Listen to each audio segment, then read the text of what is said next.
Good morning, everyone. Good evening or good day to all of you, wherever you are. And thank you for joining us today. Just a couple of things, folks. There are the handouts are in the handout box that you can download. Joe has been very organized and has placed them all in the handout box for you to download at some stage. And the other little thing is in the final version, in the second 2B final version of the voice diamond, I said that the date was on the 23rd, but then of course that's for Australia. So there is a mistake there. So for all of you, it would probably be on the 2nd. So make a note of that. And so let's go and have a very brief recap of what we did last webinar. We looked at the Great Invocation as a spiritual event. Then we looked at the emergence of the diamond as the geometric symbol that emerged from the placing of the verses. Then we looked at the various references of diamond in DK's teachings. And then we looked at it as a planetary event. What made it so important as far as our planet Earth was concerned. And then we looked at how Sirius was implied in almost all the stanzas.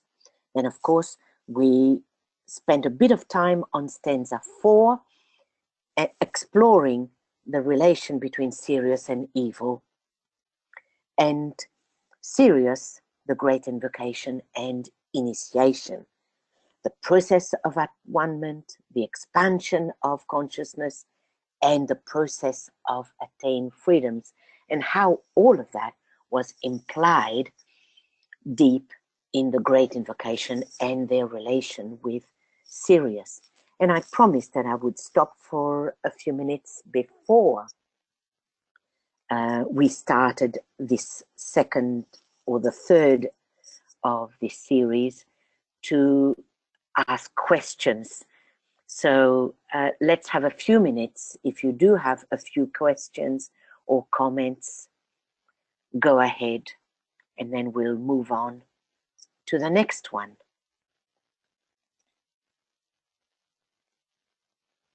And if you don't have any now, it doesn't matter. You can always put your question in the question box and we'll tackle them at the end,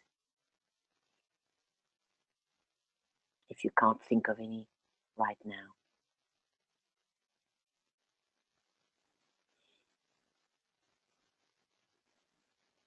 I know there's so much to take in, and the more you delve into the Great Invocation, the more is being revealed to us. And DK did say, meditate on it for a whole year. Can you imagine that? So there must be a lot more that can be gleaned.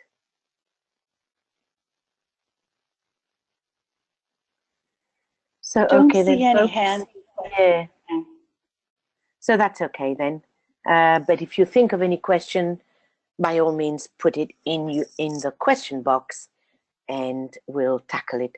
But what I'd like to do today, folks, is let us sound one Om together so that we can focus on a much higher level together.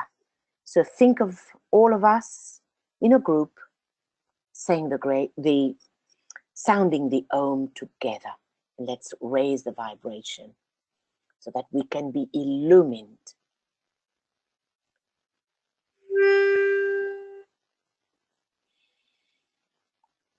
And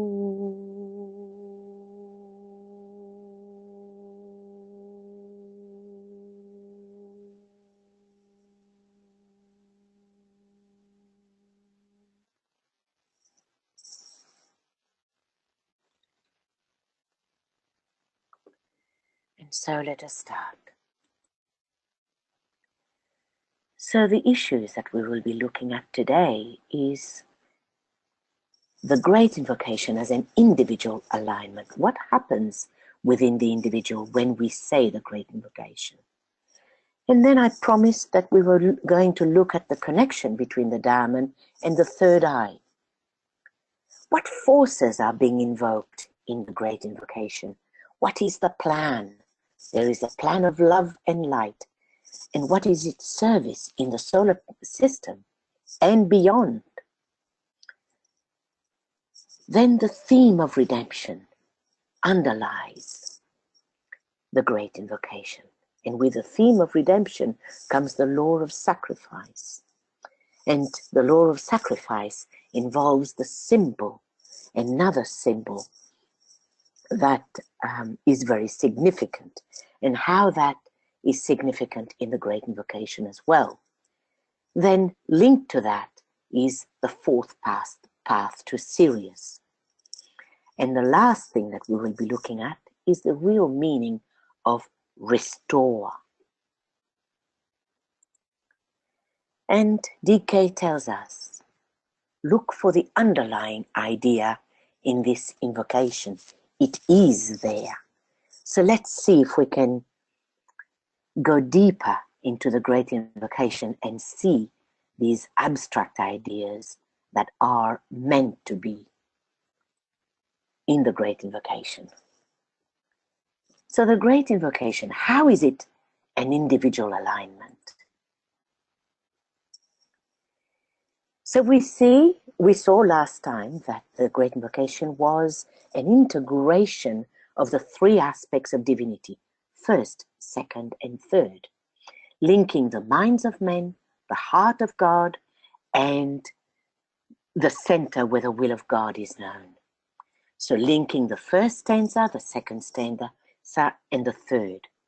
And we also saw that it was a reference to humanity, the hierarchy, and Shambhala, the three planetary centers, which of the planetary logos, which are his logoic throat, the logoic heart, and the logoic head.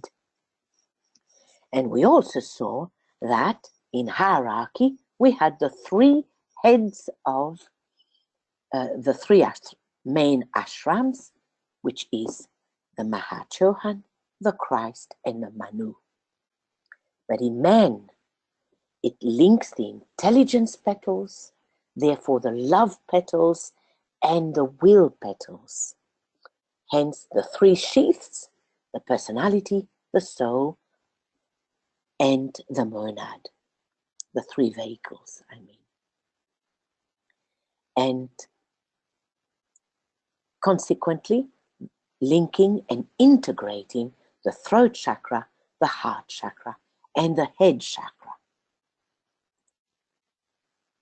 So therefore, when the man says the great invocation or words of power or the Om, but when we say it from the soul, and it's backed up with a will and carried on a mental thought form, therefore we bring into activity the three divine aspects: will, love, and intelligence.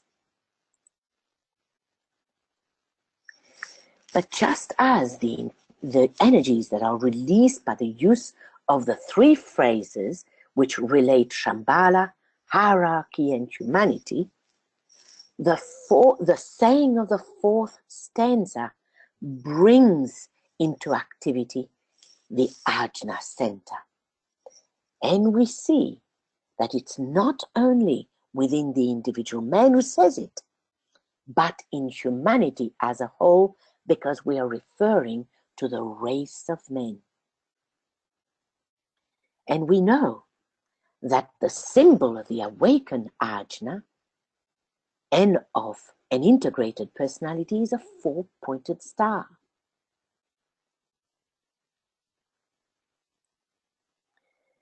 So therefore, it's not just the Ajna in men which is stimulated, but it's humanity which is also stimulated, because humanity is the correspondence in the planetary life to the ajna center in the individual man.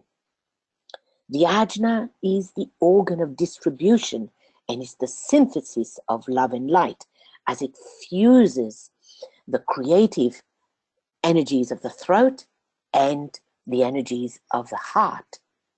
So humanity as well performs the same role. It eventually is meant to be forming an outpost of divine consciousness, manifesting light, energy, and magnetism on earth. So the ajna is the distributor of the energies of the three verses, the three earlier verses, when we say the fourth sentence or the fourth verse, sorry.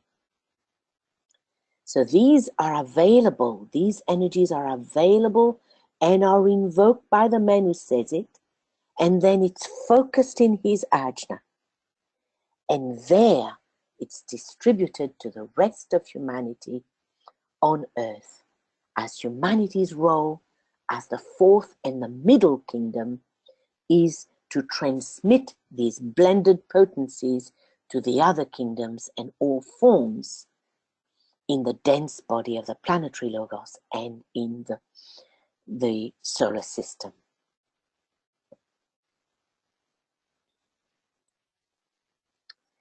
So the role of the ajna in man is link the second stanza and the first stanza, the plan of love and light, and it works out and be manifested in the ajna of the individual. But just as the ajna is the blended synthesis of the heart and throat in the individual, so too the new group of world servers is the ajna as well in the planetary life.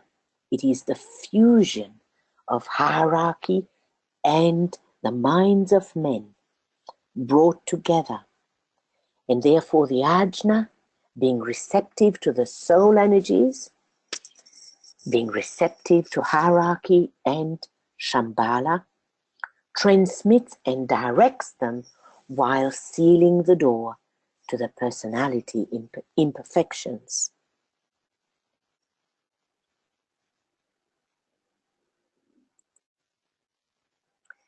So we see that the fourth stanza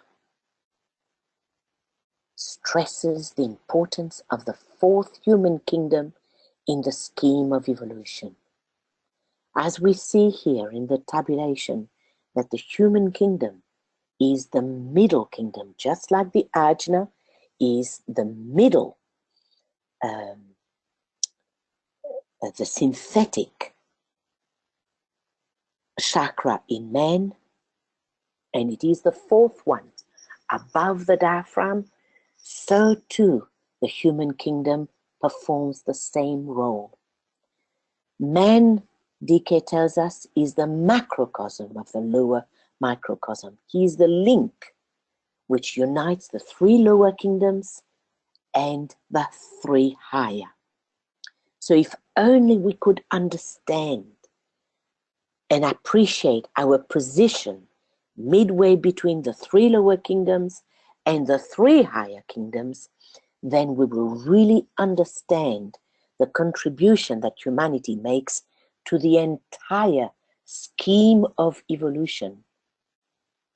And that's quite an arresting thought. So it's really worth pondering on.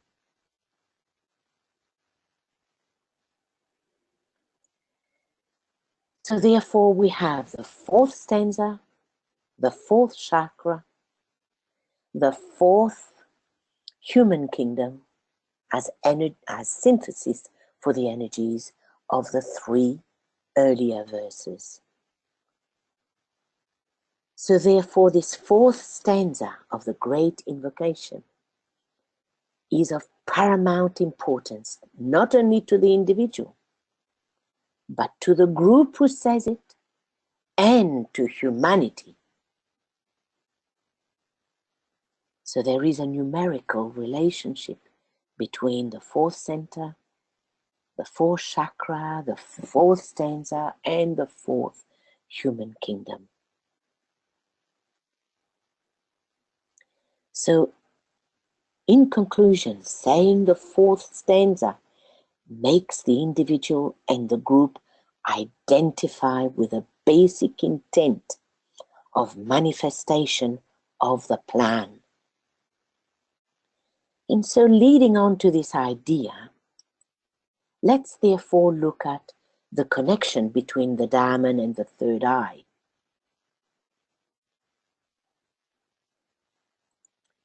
In the last webinar, we mentioned that the mineral kingdom was governed astrologically by Taurus. And we know that Taurus, as the Buddha, rules Taurus. And that there is a symbolic relationship between the eye in the head of the bull, the third eye, the light in the head, and the diamond. And that the consciousness of the Buddha himself has been called the diamond eye. So there must be a very good reason. So let's explore these links. So first of all, let's go back to the meaning of the diamond. The diamond conveys the idea of unity, of coherence of the three so that they function as a whole. And the fourth one being the synthetic, the one that glues the other three aspects together. And therefore it is the symbol of man being three in one and one in three, as his Father in heaven being made in the image of God. And we know that all those who have taken the highest of our planetary initiations are called the diamond-souled. And amongst them we know the Buddha. And we know earlier on we said that the Buddha was called, the consciousness of the Buddha was called the diamond-eyed. And that's because all those higher initiates can transmit the pure white light and reflect equally all the rainbows, the colors of the rainbows, and the 7 colors of the rays. Now we know the link between Buddha and Shambhala, as Buddha is the intermediary between Shambhala and hierarchy, and he transmits the will of Sanat Kumara. Christ is a member of the council on Shambhala. If you remember Darjeeling, the town, which reflects the ray 1 of Wheel of Power, is called the Diamond Island, Darjeeling in the Tibetan, the word Tibetan for Diamond Island. So there's a relation with the diamond and Shambhala. Now what about the light in the head and the third eye? We know that the light in the head is the fusion of the light of the gland, the pineal gland, which is the concretization, the materialization of the head chakra. And we know that the head chakra is the seat of the soul, the organ of spiritual perception. And it is this gland that brings on a complete change in the molecular structure when the soul contacts the mechanism within man. It is the first point of entry and the point of exit. What about the third eye? We know that the third eye is the etheric correspondence of the pineal gland. It is the responsive mechanism to the directing eye of the soul. And we know from letters in occult meditation that DK tells us that the level of evolution of a disciple is gauged by a master by the light in the head, which indicates soul control. That's how the master knows what level the disciple is at and what he needs next to increase his light. So his light is an emanation of the soul control and the soul mastery of its vehicles.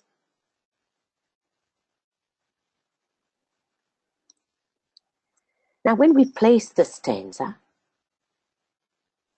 we see that it's very similar to the structure of a diamond. With the synthetic stanza right in the middle, the light, love, and power. Just like the carbon atom. And if you remember, the diamond is the hardest metal. It is invincible. It is strong. It is the strongest molecular structure on Earth. And now let's see the third eye. But before we move on to the third eye, we need to understand how it's formed first so that we can really put it all together. Now, there are many ways of stimulating the third eye, but there are two that I would like to mention today because they are the most relevant to our discussion. So when the disciple sounds the Om as a soul from above, it stimulates the head chakra, which then has a reflex action on its concrete gland. And so there is an interplay between the two, and that's how the third eye is formed. You see again the four aspects: the Om, the head chakra, the pineal gland, and its precipitation, the third eye. The second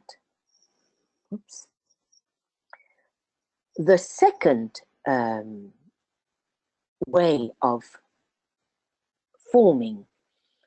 the formation of the third eye is through visualization. The same thing is when we visualize, the picture has a reflex action on the head chakra and the pineal gland. And it is formed, we've visualized, and the ideas and the abstractions are therefore mentally clothed and vehicled only inches within from the third eye. So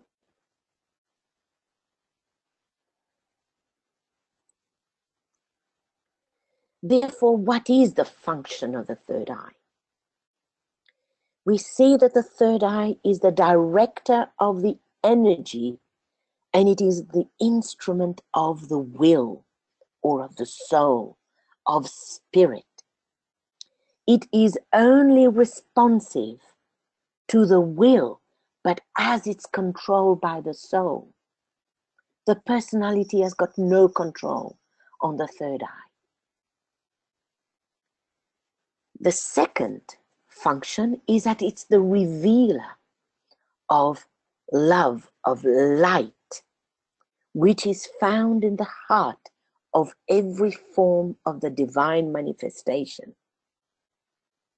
And we know from the first webinar that the cosmic love from Sirius goes through Gemini, and Gemini then distributes it to the whole of the solar system, to every form in the solar system, therefore including every form on earth. So the third eye is the instrument of the soul, which then, through the third eye, sees and perceives that cosmic love, the jewel within every atom, every form on earth.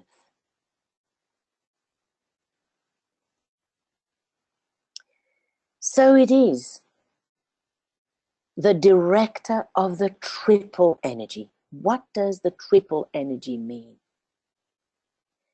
It is the energies of the crown, the ajna, and the alta major when these three are blended. And therefore we see the powerful work which is being performed by those in whom it is functioning. And this is the visualization that DK has given the healer. This is what the healer uses.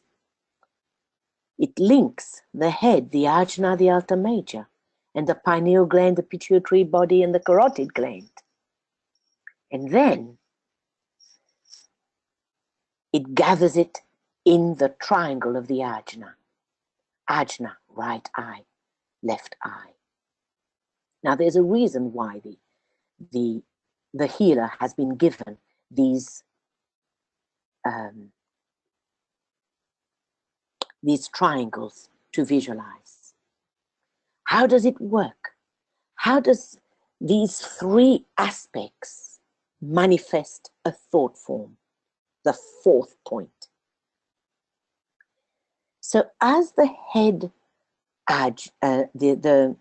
the head center awakens, the pineal gland is also awakened. As the heart becomes more alive, the pituitary body becomes alive.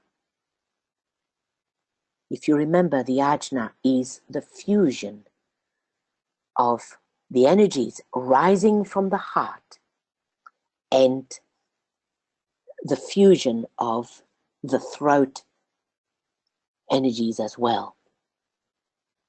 The third point, as the throat chakra starts to awaken, then the alta major also vibrates. So by means of the pineal gland, the organ of spiritual perception, the man draws will via the head or the crown and the sudratma. Through the pituitary body, the second aspect of form building becomes available. And when the alta major awakens, it becomes possible, therefore, to materialize and to activate the thought form, which is in the process of constructing. So we see how these three aspects, crown, ajna, alta major, and consequently the three physical glands, are absolutely necessary in the manifestation of a thought form. And I have to bring in this quote from DK because it's absolutely important, and really keep that at the back of your mind, not just today, but it involves everything. It is apparent, therefore, why so few people ever construct thought forms that are of lasting benefits to humanity. Because it is rare that hierarchy will find a man or a woman with these three head chakras perfectly synchronized, where the three of them are simultaneously active. So this is why they are forced to work in a group. And this is the importance of the Aquarian age, This is why also DK puts a lot of emphasis on group consciousness, working as a group, because hierarchy needs to work with large groups so that then the quota of energy supplied to them measures up to the energy that they need to precipitate on Earth. So that was by the by. Let's go back now to our third eye and the stanzas of the Great Invocation. So when we put, or when we place the stanzas, we see stanza 1, light, stanza 2, love, stanza 3, will. These three, when they come together, form the third eye, the synthesis of light, love, and will. So the third eye is being formed because the head, the ajna, and the alta major are being used. Therefore, to precipitate in the fourth stanza the plan of love and light being manifested in the race of men.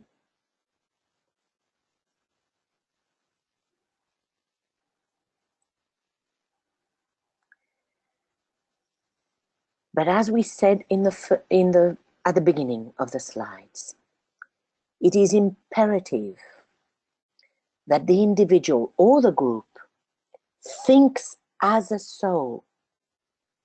Then the eye of the soul opens and the energy from soul level, which is intelligently used, can be directed and pour into the third eye. And immediately the personality in the three lower worlds begin to express itself as the soul on the physical plane. Will, purpose, and love begin to control in the personality life. And on the planetary level, it's the same. When the group says it as a soul, then the group as the personality begins to express the soul on the physical plane.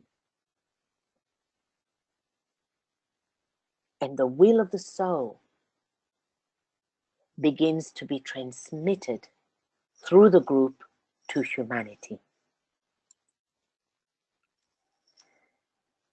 Now,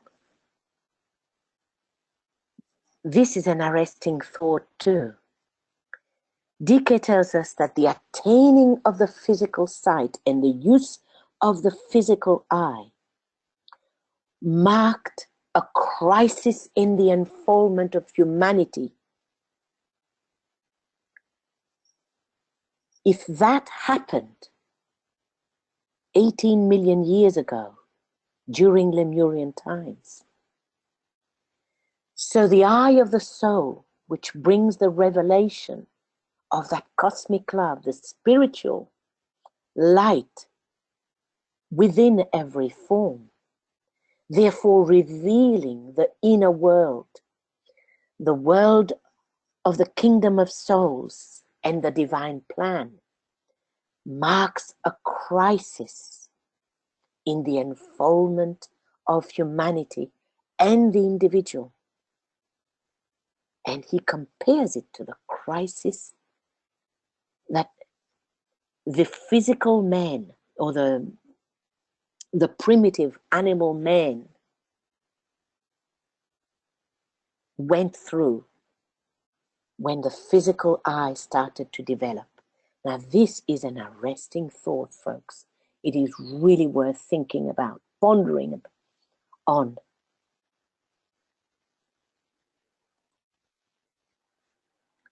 So therefore we see that the Great Invocation is an agent of the manifestation of the will of the Logos. And when the Great Invocation, the Om, or all words of power, go from the soul, because the nature of the soul is love, and its purpose is group good. And this is backed up by the will aspect and carried mentally on an illumined and living thought form made of mental matter, then the great invocation manifests. Then the will of the Logos is manifested as we say these words, because it stimulates the ajna center in the individual and in the group, who intones it together as a group soul. So therefore, humanity saying the great invocation as a soul marks a planetary crisis for the Logos and the manifestation of his plan of love and light on earth.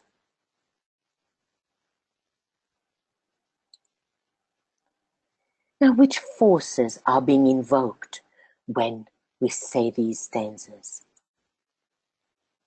In stanza 1, as we remember from the previous webinars, it's hierarchy. The hierarchy of light, the hierarchy of souls, which is being invoked. And as the individual in the group says it, we blend humanity and hierarchy together.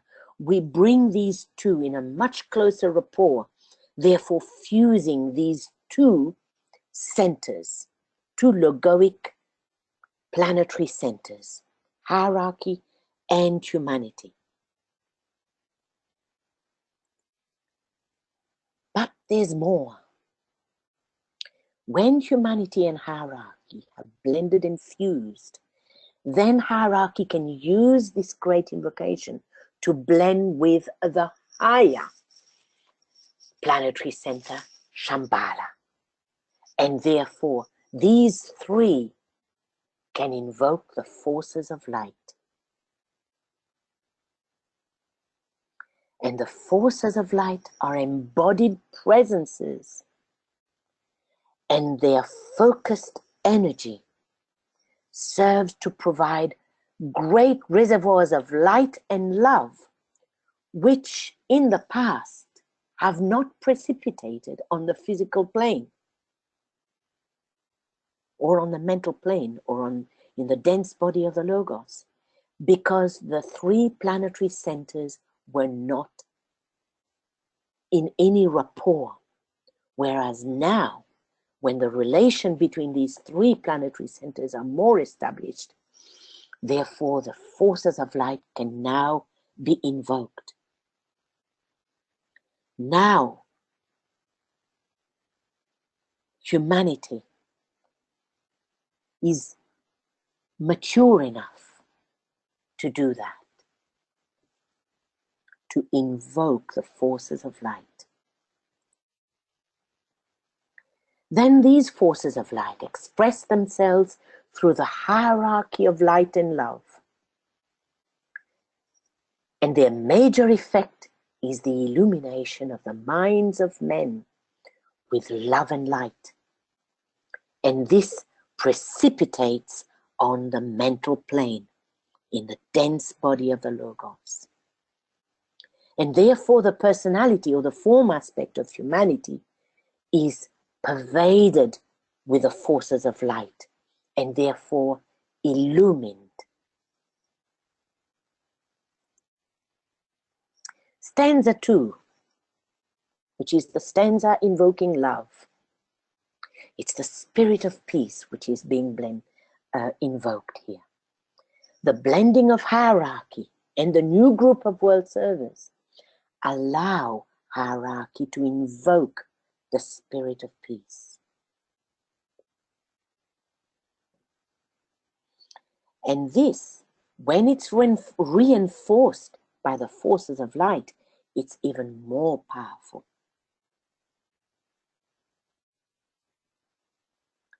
Then the spirit of peace, that extraplanetary life, can, on a high turn of the spiral, use Christ, the Prince of Peace, as his vehicle of expression. then his energies can be stepped down to the hearts of men and be distributed on the astral plane. Christ is the agent of peace, of the spirit of peace.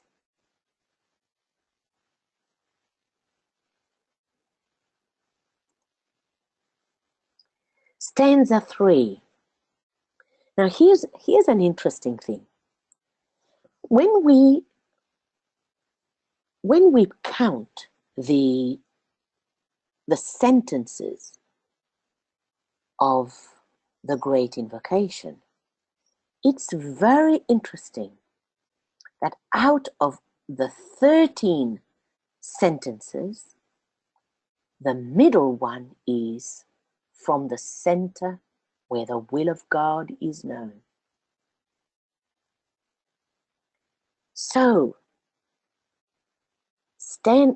deep within stanza 3 is hidden the will of God. So who's being invoked? We know it's Shambhala. From the past webinars we saw, that's the most obvious. But there is another, the avatar of synthesis. He is a cosmic avatar, an extraplanetary being who has attained spiritual unfoldment way, way beyond our own solar system. He is so powerful that he can't come any closer than the mental plane. So therefore, he has to work through hierarchy, using the method of overshadowing, just like he does with the Christ. And true to his name, he comes to yield the first ray energy of will.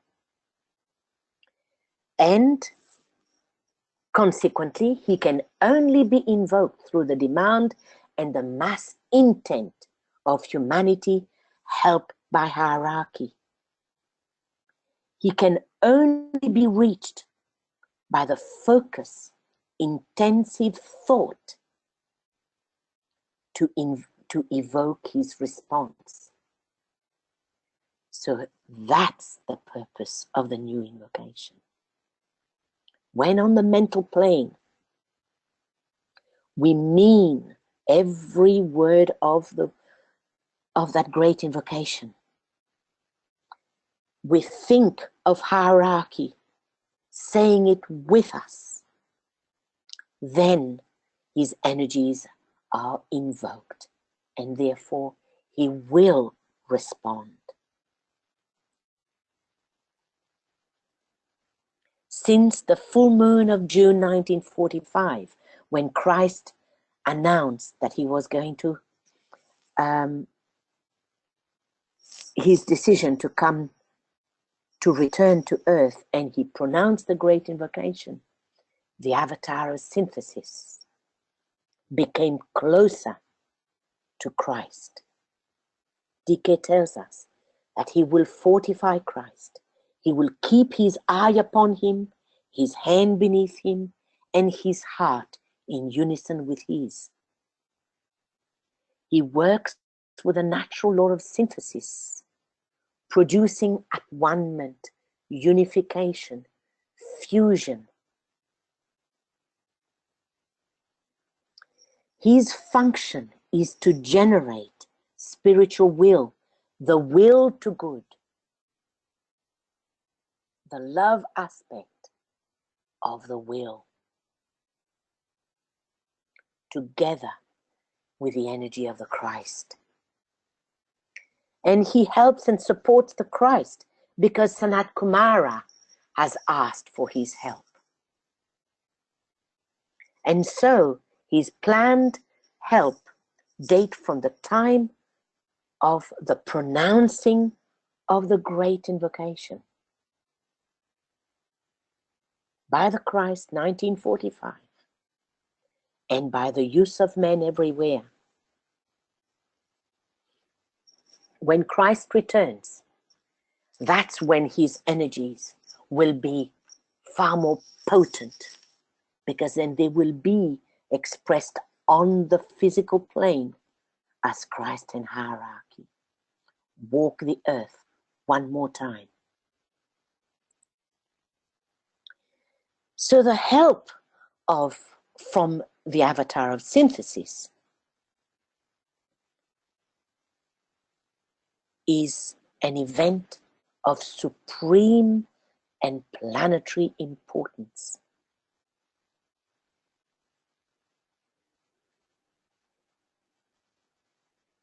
And again, this statement really needs to be pondered. How the will of our Logos, through the enunciation of the great invocation, is being manifested on earth, making it a planetary crisis for us,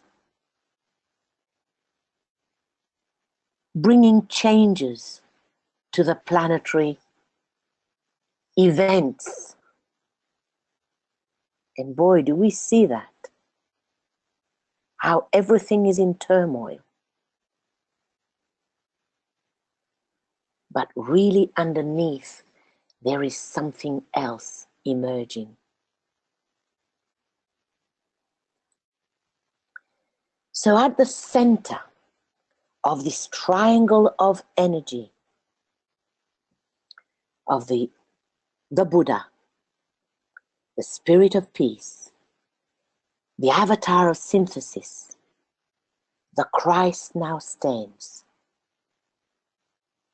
And as he says it, as he pronounces, intones the great invocation, their love, their synthesis, their light is being poured through the Christ as he says these words. Let love stream forth into the hearts of men.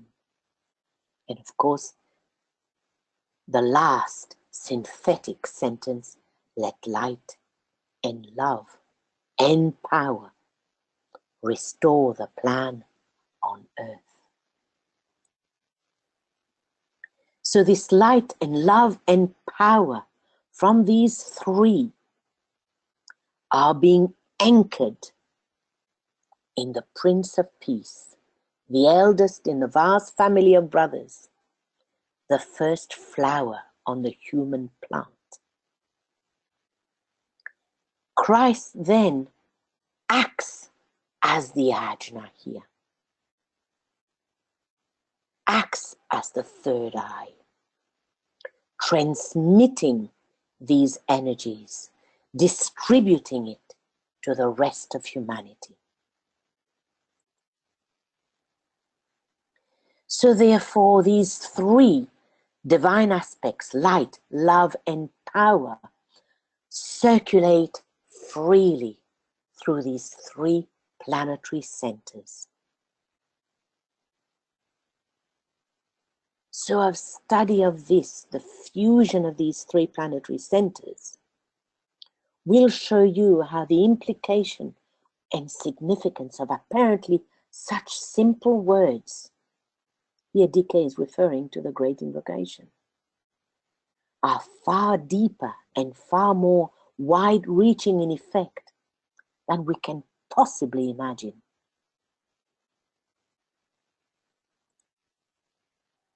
And there's more.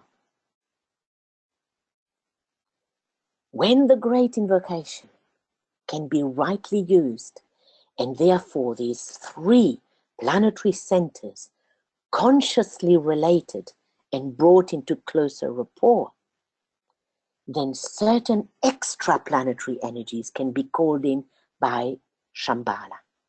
We knew already of two, Spirit of Peace and the Avatar of Synthesis. But there's more, because it's not only these two, but there are solar forces and cosmic forces. The cosmic forces enter our solar system via Jupiter. Jupiter here, which is the heart center of our solar system. Jupiter is the hierarchical ruler of Virgo. It's the emanator of energies which nourish and aid the growth of the Christ consciousness within every individual. Within every form, it's the mother of the earth. Other cosmic forces via Jupiter from Aquarius, and we know that Jupiter is the sole ruler of Aquarius, the coming expression of the group consciousness, the revelation of the ever-present Christ consciousness on a large scale in humanity.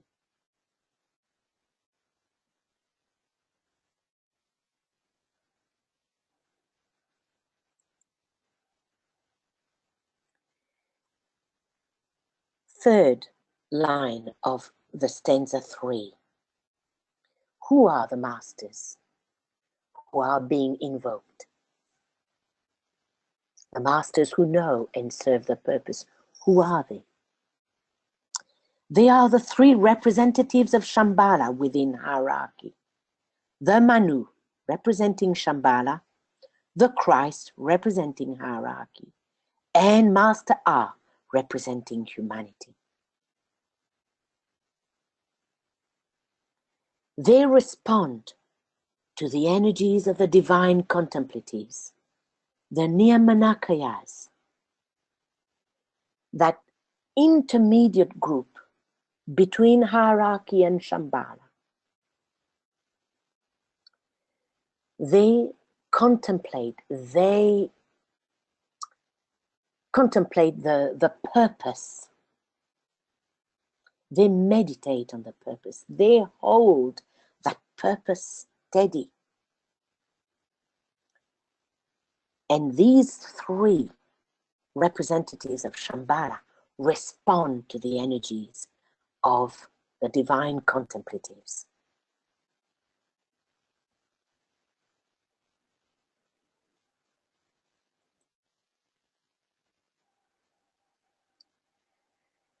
So we can see that there are lots of help coming our way. They are our hope and our opportunity in these troubled times. And DK tells us that nothing can arrest the eventual progress of this will to good being poured from these cosmic and solar forces into our solar system, into our earth, any more than a bud which has started to unfold its petals in the light of the sun, and subject to the proper stimulation, can ever revert again to the condition of a tightly closed bud. I thought that this statement from DK was brilliant.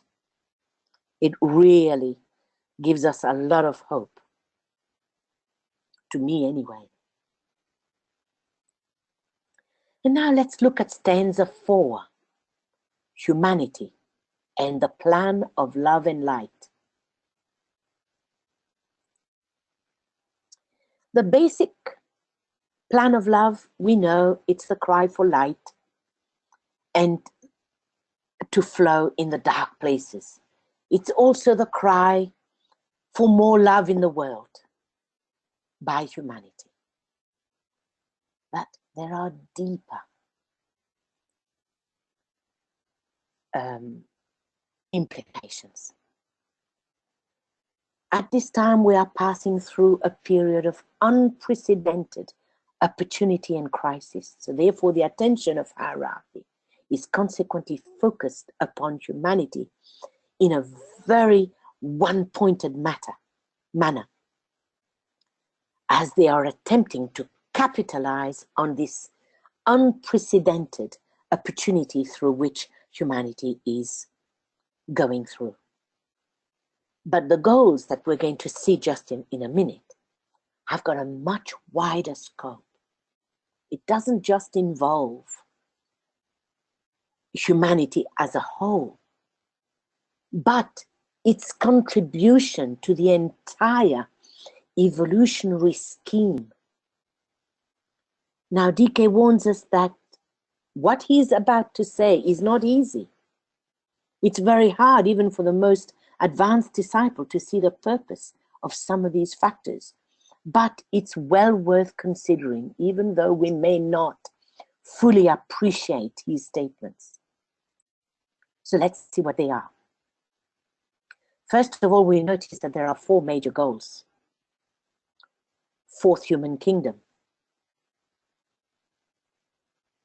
So again, the numerical relation here is significant.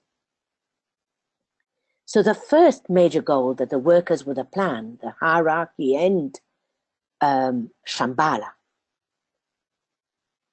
is to establish through the medium of humanity an outpost of the consciousness of God in the solar system. In the solar system, friends. Not just on Earth, in the whole of the solar system.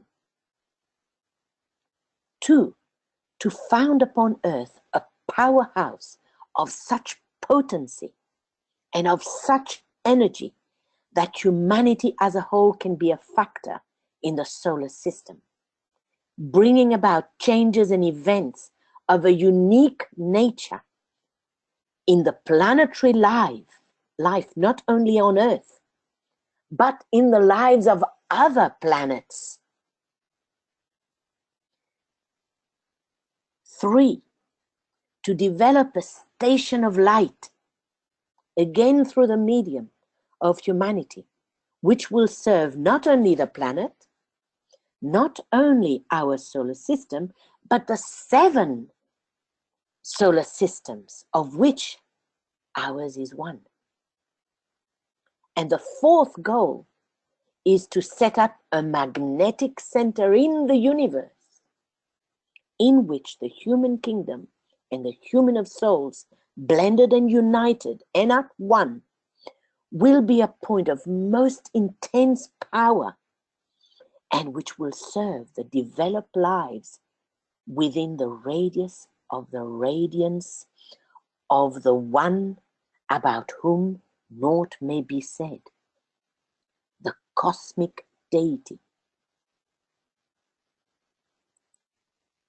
So placing these key words of that plan, what do we see?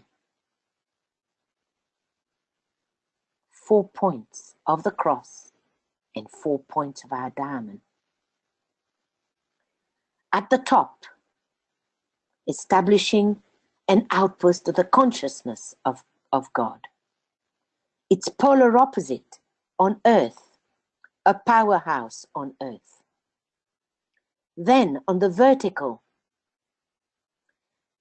developing a station of light, and its polar opposite, setting up a magnetic center.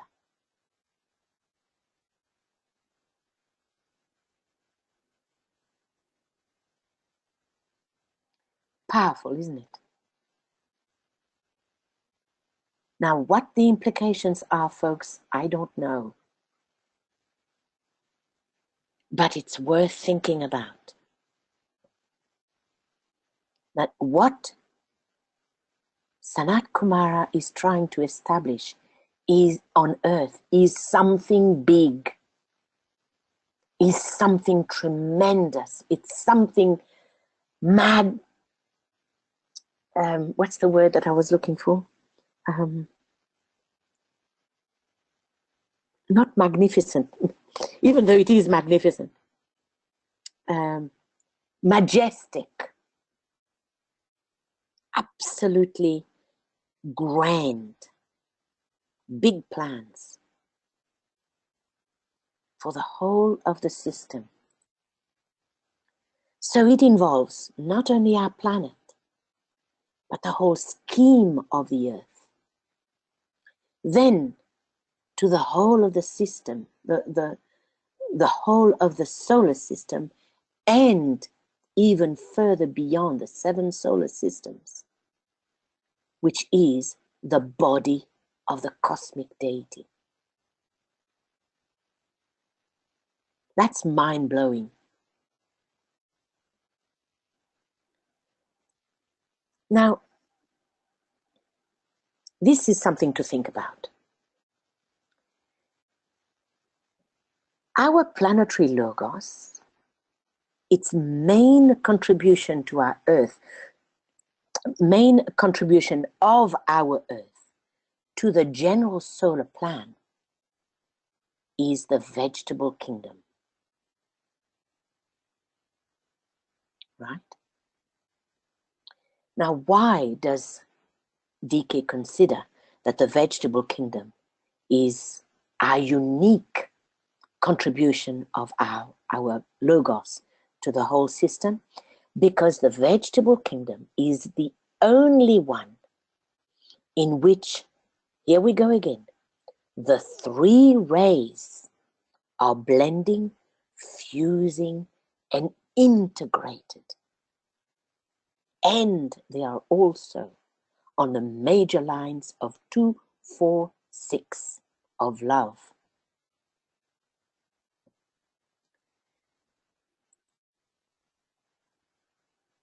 So our planetary logos has accomplished this successful blending and fusing of the 3 monadic soul and personality rays of the vegetable kingdom.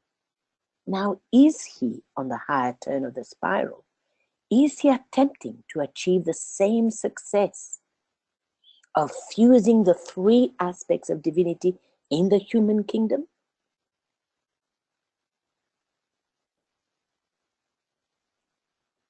Very succinctly summarized and perhaps very clearly expressed in let light and love and power restore the plan on earth.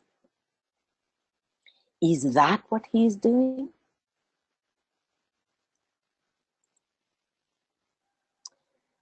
We see that there are 2 dominant rays in each kingdom, but in the vegetable kingdom, 3 control. The human kingdom is governed by 2, its personality and its egoic ray. And we see that after the 3rd initiation, that's when the disciple starts to integrate its monadic ray as well, until the very last initiation, the 9th initiation, which Christ, by the way, is facing, possibly, the refusal, where he's going to embody the energy of will and he's going to fuse it with ray 2, love, and light, ray 3. And we note DK's words about the Christ. He is the first flower on the human plant. He is the Syrian initiate par excellence. He is to achieve that perfect embodiment of the fusion of these 3 aspects of divinity.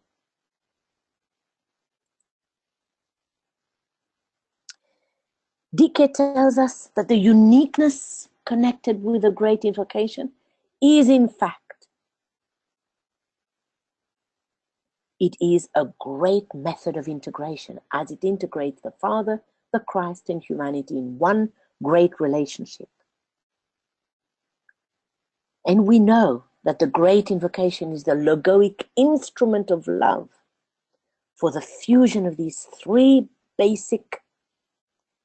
fundamental aspects of divinity in humanity, the flower of the kingdoms of nature. And humanity's imminent first initiation, the birth of the Christ consciousness in the cave of the heart of the world disciple, humanity, is the first step towards the fulfillment of these 4 goals according to the plan of light and love.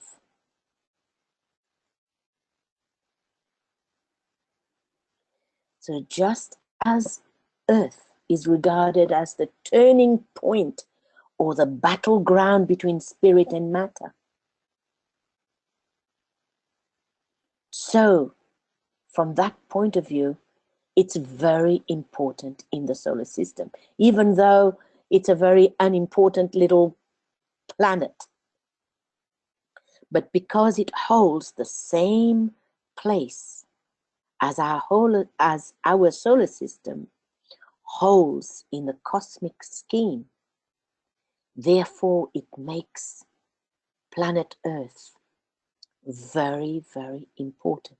So whatever our planetary logos is trying to achieve down here has repercussions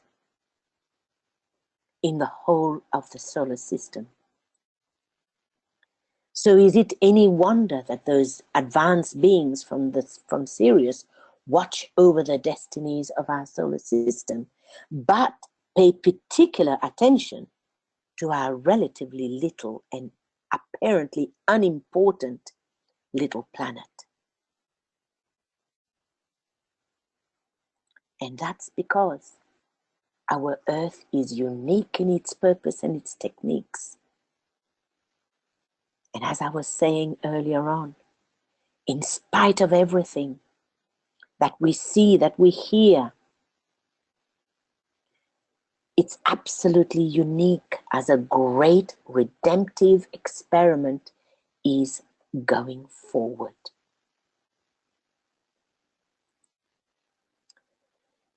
Another symbol now can be seen emerging, the symbol of the cross. Let's explore this. DK tells us that the cross is a great symbol of light and of consciousness. It signifies the vertical light and the horizontal light. It also signifies the power of attraction and the power of radiation, soul life and service. It's not just a Christian symbol. But when we close the 4 points of the cross, it becomes a diamond. This is what we get. And if you remember, the meaning of diamond in French was aimant, meaning magnet. So the diamond is a magnet. It's a force of attraction. It's a force of love. It's the symbol of the force of love. And no wonder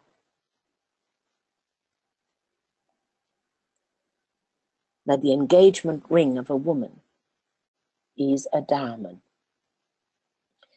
But let's have a look at the cross. Let's place the verses. But most importantly, let's have a look at the last words. So again, stanza 1 on the right-hand side, stanza 2 on the left of our screen. At the top, stanza 3, will, and at the bottom, stanza 4, the precipitation of the 3 aspects. And right in the middle, the synthetic center. At the cross point of the vertical and the horizontal is the synthetic light, love, and power. And if we note the words on the horizontal line, the last words is on earth, earth, earth. And on the vertical line, service, earth, and where evil dwells. And we know from the past webinar that our planetary logos inherited matter tainted from the first solar system.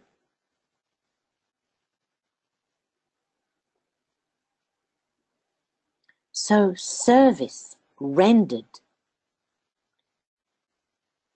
to the God, the solar logos, the grand heavenly man, is physical matter infused, therefore, with the quality of active, loving intelligence. That's his service. That's his cosmic service in the solar system. Bringing these three aspects together and infusing the matter of the first solar system with these three aspects all blended together.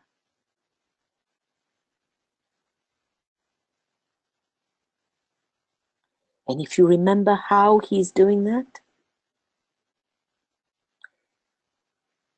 through his triangles. Go back to our first or second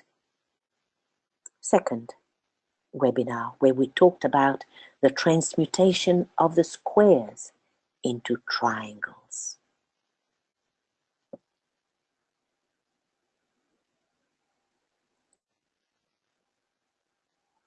Sirius, or rather the cross, is a cosmic symbol. It is a major sign, major symbol in the consciousness of these advanced beings on Sirius who watch over the solar system and our Earth. So when we place the great invocation that way, we see that the cross is another symbol emerging through the great invocation, and it's a cosmic and planetary service which our planetary logos is performing or rendering. And that takes us to another symbol of the law of sacrifice. That law is the law of those who choose to die. And the symbol is a cross, a rosy cross of love, with a bird as the symbol of the soul, flying free in time and space. Putting the two together, we see the bird is the synthesis of light, love, and power. And we know that Sanat Kumara himself was named the great sacrifice. The basic sacrifice which the planetary logos made when he decided to incarnate and take the form of this planet. But he did it from pure choice to function as the savior of the planet. He is the prototype of all world servers, world saviors, and therefore his name, the great sacrifice. So Sanat Kumara is the cosmic and the planetary Christ. This symbol is the symbol of all world saviors, starting from Sanat Kumara, the Christ hierarchy, the solar angels, humanity, the world disciple, the new group of world servers, or any human being who puts himself last, no matter what line of work he chooses. So it was an act of love from our planetary logos in alignment with the will of the solar logos in Sirius. And his motivating urge is union, synthesis, at one-ment. Like light and love and power. The bird flying free over the cross symbolizes his learning to be free from the pools of matter, the law of freedom that he's trying to yield, but at the same time bringing release to all the forms of his creation. Let's explore the symbol of the fourth path of Sirius. We see another cross, two wheels of electric fire revolving around an orange cross with an emerald center. Placing the two together, we see that the highest point is the will, and its polar opposite, the materialization. Solar Logos, the solar system, Sanat Kumara, the great sacrifice, and his body, the earth.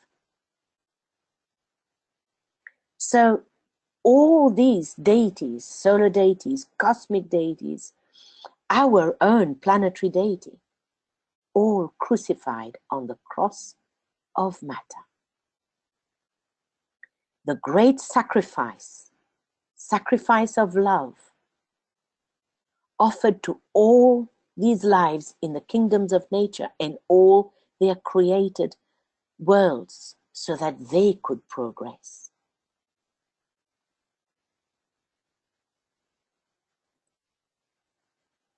Let's have a look now at stanza 4. From the center, which we call the race of men, that divine plan of redemption. We saw that the emphasis was on earth earlier on, but also on men, the little wheels of men in the first aspect, third stanza. Second aspect, love, in the second stanza, in the hearts of men. Third aspect, intelligence, in the first stanza, in the minds of men. And the fourth stanza, the race of men.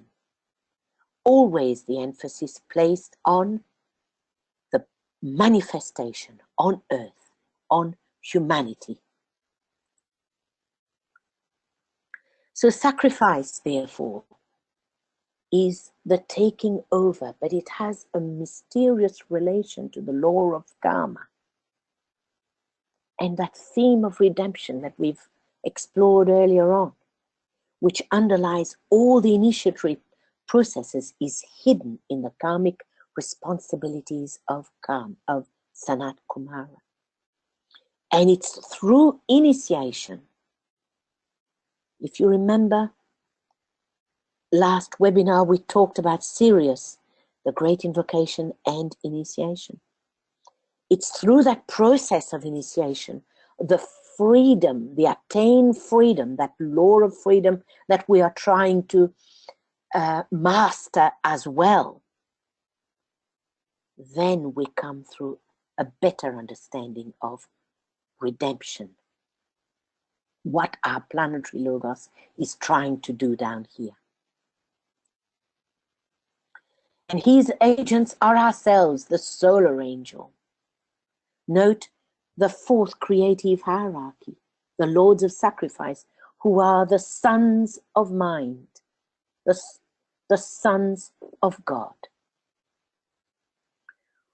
who die, who choose to die, therefore to incarnate, to take a physical form, to be the sons of men. These sons of mine were chosen, these solar angels were chosen in that far distant time when the fourth kingdom of nature came into being to carry forward that science of redemption And their reward is their eventual manifestation as expressions of divinity, which means that transmuting the human kingdom into the kingdom of souls. And we note again the number 4 creative hierarchy. Their home is on the 4th Buddhic plane, ruled by Mercury ray 4 and Scorpio ray 4. The law of sacrifice is ruled by the 4th ray. Now, under this law of sacrifice, Sanat Kumara must turn his back upon the central spiritual sun, and with the light of his countenance, irradiate the path of the prisoners of the planet. We note also the Piscean word for the soul: I leave my father's home, and turning back, I save. Sanat Kumara, as we saw, was the prototype of all world saviors.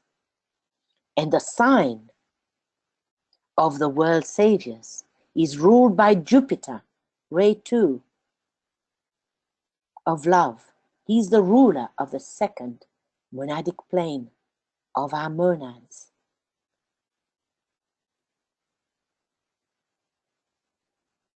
But who are these prisoners? They are the soul in all the forms of life, latent within the planetary substance, these seeds of life who were crying out for added form, added life and light.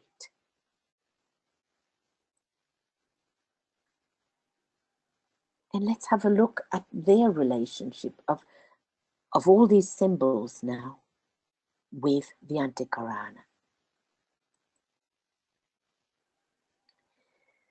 Sanat Kumara sentenced himself to stay as long as is needed, acting as the sun and light of our planet, until the day be with us and the night of Pralaya descends upon his finished task. Thus, and only thus, the light of the central spiritual sun, which is the will of God, begins to penetrate in the dark places of earth. And if you remember the transmutation of the squares into triangles was to set up the matter of the 2nd solar system ready for the will of the cosmic deity of the solar system, solar logos, to be fully expressed in the 3rd solar system.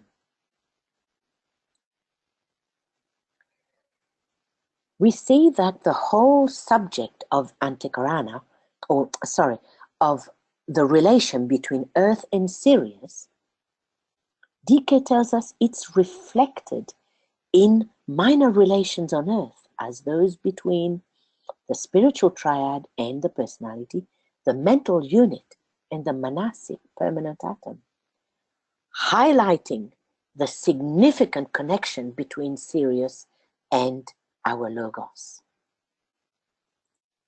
And we know that the Antikarana is, at least in consciousness, the bridge, the rainbow bridge between the manasic permanent atom on the higher mental plane, the spiritual triad, and the personality, the mental unit on the lower mental plane. And it's only through the soul, the egoic lotus, that this occurs. Now, here's the thing. There is, in connection with our planetary logos, such an Antikarana. As he builds and constructs it, it forms part of the 4th path, meaning 4th path to Sirius, and permits the passage of the bulk of our humanity to Sirius, and this without obstruction. So if we use DK's diagram here and we change the words, we see that Sanat Kumara is really the bridge between humanity and Sirius, where the bulk of humanity will eventually go. And it is the very first promise that he made to the sons of mind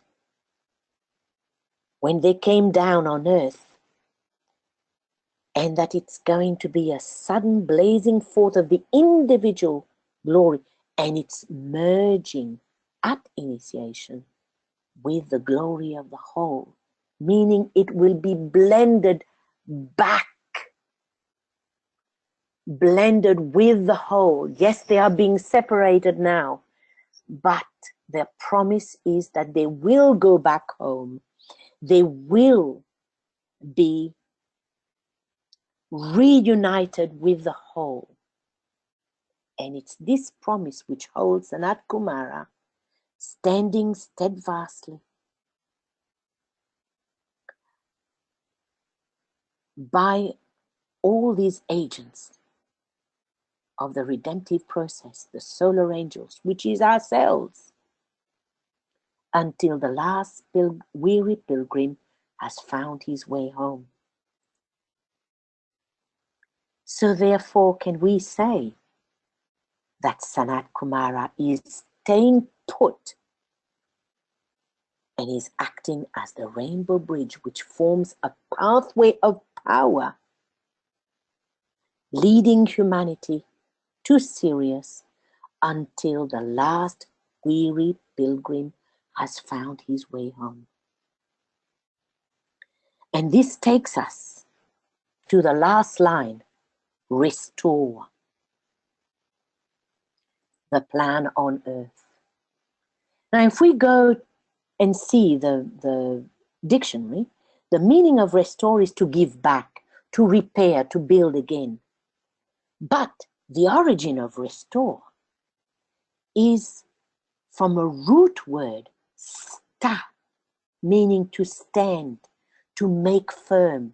So can we see here our diagram, our diamond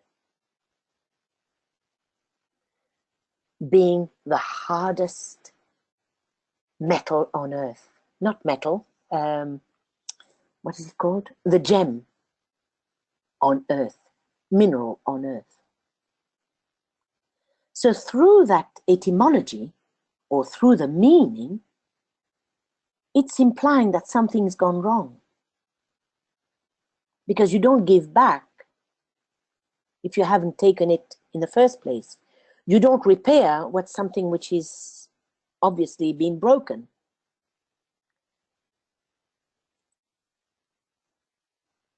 But we know that the world was constructed of matter which was tainted with the karma of the previous solar system. And that the ultimate disease, the cause of disease, law one of esoteric healing, is the disharmony between life and its form, soul and its vehicles. And that ultimate cause, that ultimate disharmony lies in the distant past of our planet and has its roots in cosmic evil. And we talked about cosmic evil in the last webinar.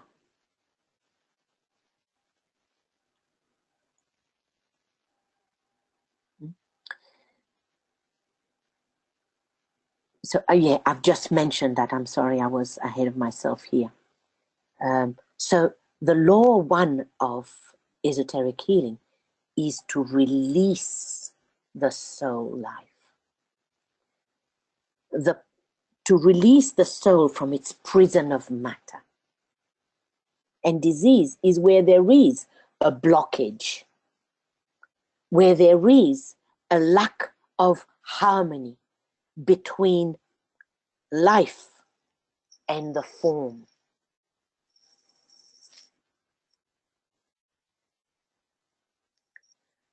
Now, we know that the lords of karma on the solar system is under the rule of the greater lord of karma on Sirius, and that we are governed, both the solar system and, of course, us, Earth, is governed by the Sirian lord of karma. And so therefore now we understand the mandate from Sirius. Restore the plan on Earth. In other words, bring back the original state of oneness, of synthesis, of wholeness and harmony. And that's in the last sentence. Let light, love, and power just restore that plan. And we see that's exactly what our Logos is doing. Redemption and the quality of love, which is the will to good, gives its purpose, give the purpose and the plan its warmth, its magnetic appeal, and that major attribute of healing.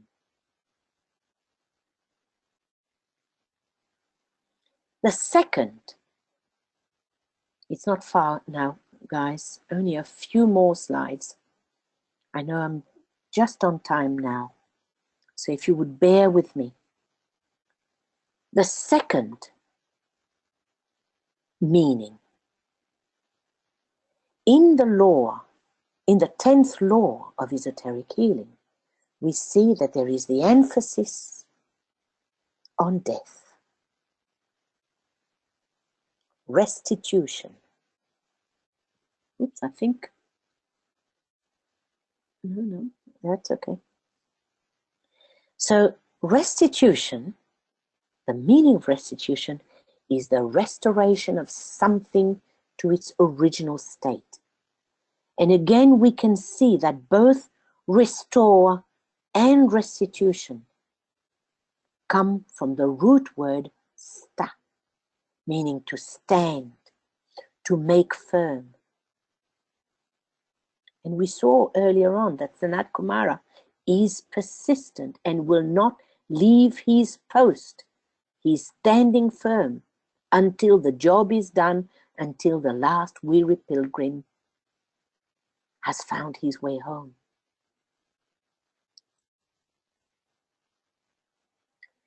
Now, if we look at the meaning of death in Law 10, the work of restitution signifies not only the returning of the three aspects, physical, etheric, astral atoms, mental atoms, back to the reservoirs, but it also means the returning of the soul to its source.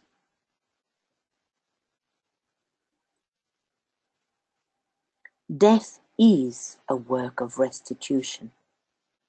It involves the restoration of the human soul to the soul from whence it emanated.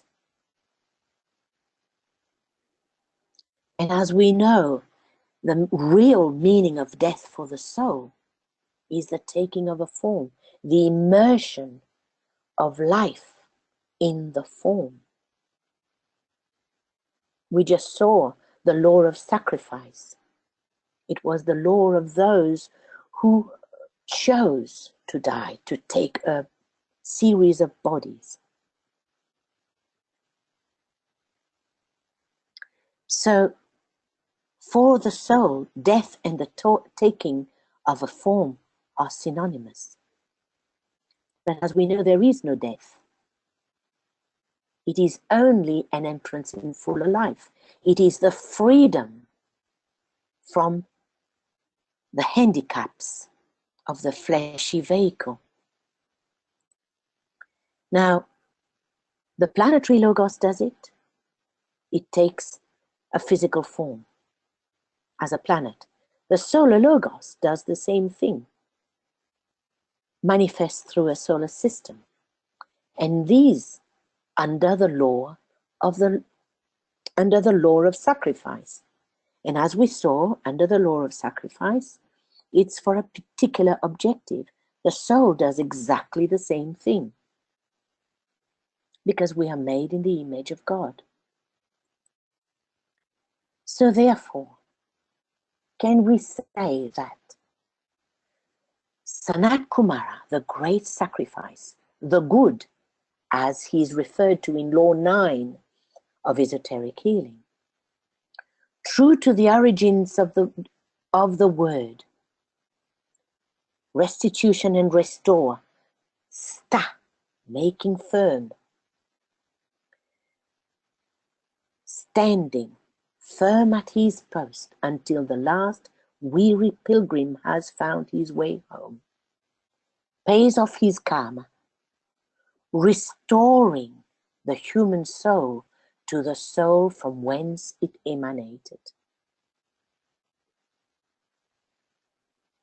There's a lot in that, folks, if we can just think about it. There are many levels here.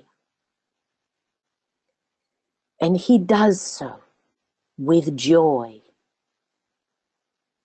And the way that he offsets his karma is with harmlessness. Law 9, esoteric healing. In other words, the law of freedom.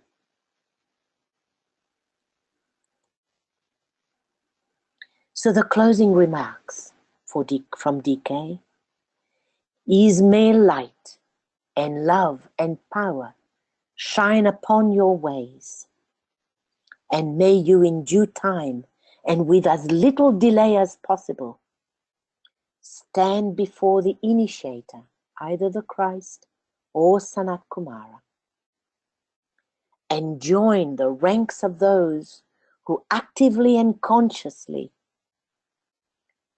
in other words, hierarchy, serve their fellow men and work as reconstructive and regenerative energies and forever. Therefore, serve. And I will leave you with Decay's last words. Serve. And let us say the great invocation, therefore, together,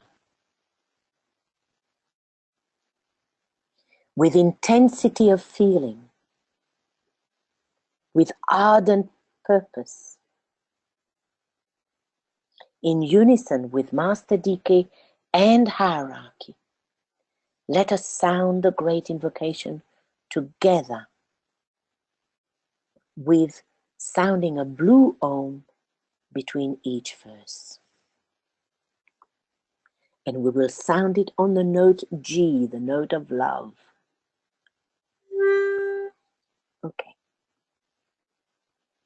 From the point of light within the mind of God, let light stream forth into the minds of men. Let light descend on earth.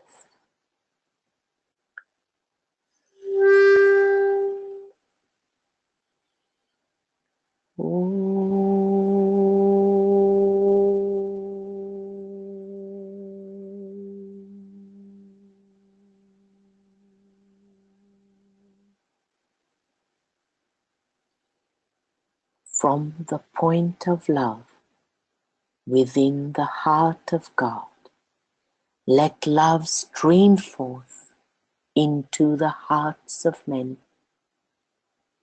May Christ return to earth.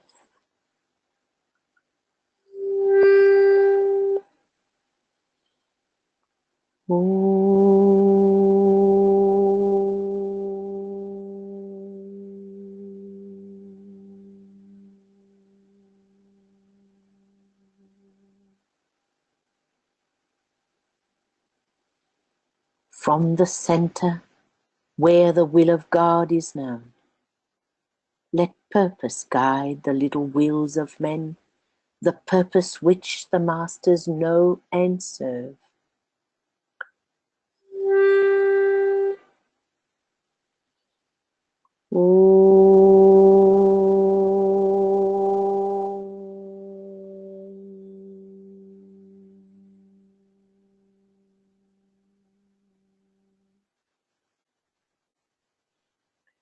From the center, which we call the race of men, let the plan of love and light work out, and may it seal the door where evil dwells.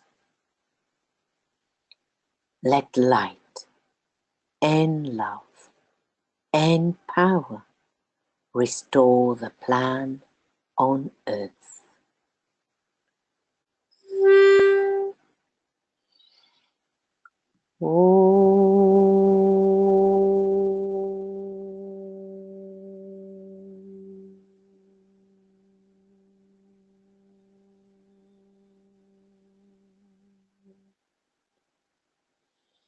And now raise your clasp hands above your head and say, and so let it be.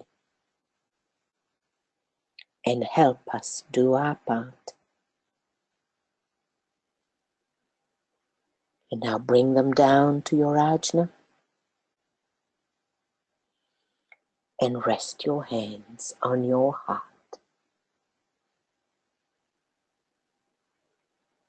Bringing the energies down to be distributed on earth.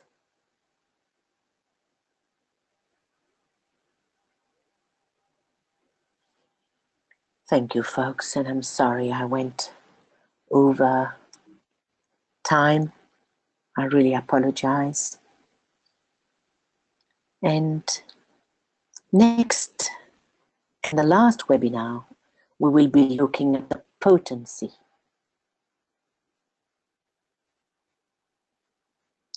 Sorry, wrong. We will be looking at the potency of the great invocation. Not only when we say it as individuals, but when we say it as a group. And the next webinar is going to be on the 2nd of July. And for Australia and New Zealand, it will be on the 23rd of July.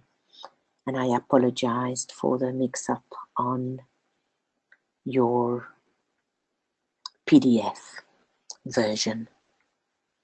But we will let you know, we will remind you of that webinar. So I'm happy to take any questions if you would like. But those of you for whom it's quite late, please feel free to leave the webinar if you so wish. But before you go, and I would like to thank you very much for adding your energy to our little group so that we can form an effective group for hierarchy to use and to manifest the will of our Logos through each one of us. Thank you. And we thank Brett and Joe for being behind the scenes, always ready to help, and they are looking after the technical aspect of this webinar, without whom these two, we will not be able to bring this to you. So thank you, Brett, and thank you, Joe. Joe in particular, who is there webinar after webinar. So thank you from the bottom of our hearts, Joe, for your contribution.